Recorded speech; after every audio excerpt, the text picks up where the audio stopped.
My girlfriend has a strange new hobby, and I am getting close to sounding the relationship's alarms and ending things. We've been together for 7 years. For 3, she attended nursing school while I lifted the financial burden to keep us going. Then she did the same for me while I furthered my education. We both work in the same hospital, though our shifts rarely overlap. We are financially stable and in great place emotionally, until the last few weeks. Why am I telling you our background? For 2 reasons. First, I'm trying to convey that we are normal, responsible adults. We have been through everything together, and a relationship like this isn't thrown away because of a weird hobby that developed over the last few weeks, right? The second is to explain that the nature of our jobs is one that requires a deep desensitization to blood, gore, and things that the general public perceives as gross. This is important. Prior to 4 weeks ago, our life entered the monotonous but common synchronized schedule of an adult couple. We functioned like clockwork, aligning work, family, friends, meals, sleep, and exercise without a thought. There wasn't much change in our day-to-day events, but we liked it that way. 4 weeks ago, I came home from my shift at the hospital and expected to be greeted by the aroma of dinner on the stove, music playing, and a loving girlfriend.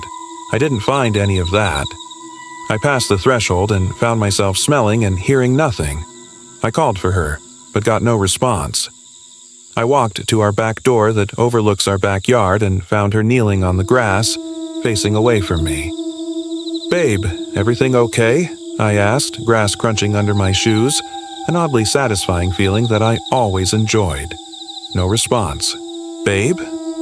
I reached out and touched her shoulder gently. Her head was facing down, back arched, staring at something she held in her hands.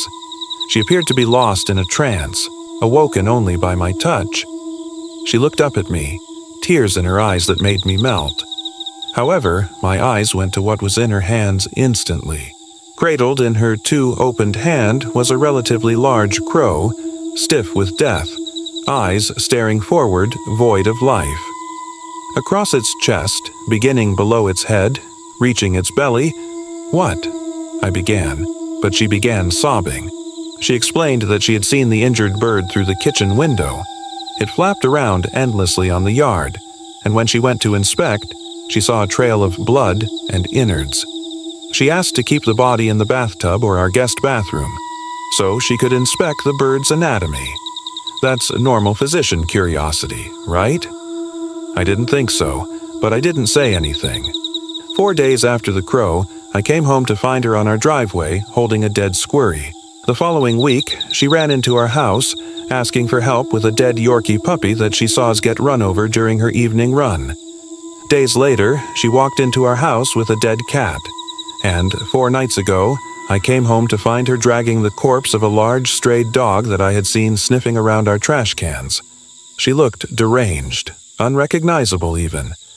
Her face was blank. Her hair was wild and messy, giving the image of a savage cave woman. I ran towards her screaming 100 different questions, but she simply said, "Put it in the bathtub with the others." I figured she is going through some emotional breakdown that's manifesting in a strange way. This isn't unheard of in hospitals, sure. Maybe I was being naive, but I chalked it up to something that can be fixed with a therapist. However, last night, I woke up in the middle of the night. The streetlight crept through our windows, just enough to illuminate the image that has been haunting me every second of my day. My girlfriend, the girl that I have built a life around, the future mother of my children, kneeled over me as I slept on my back. The light illuminated her soulless stare only a few inches from my face. She ran her finger below my jaw all the way down to my belly. Her fingernail slid slowly, feeling like ice on my skin. I was too frozen to move in that moment. She knelt over me for a few minutes and returned to sleep, rolling onto her side of the bed harshly.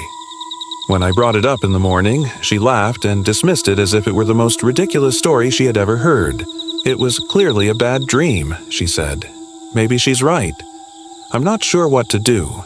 I'm afraid that if I wait another few nights, my life may be in danger. But even writing that out about my future wife make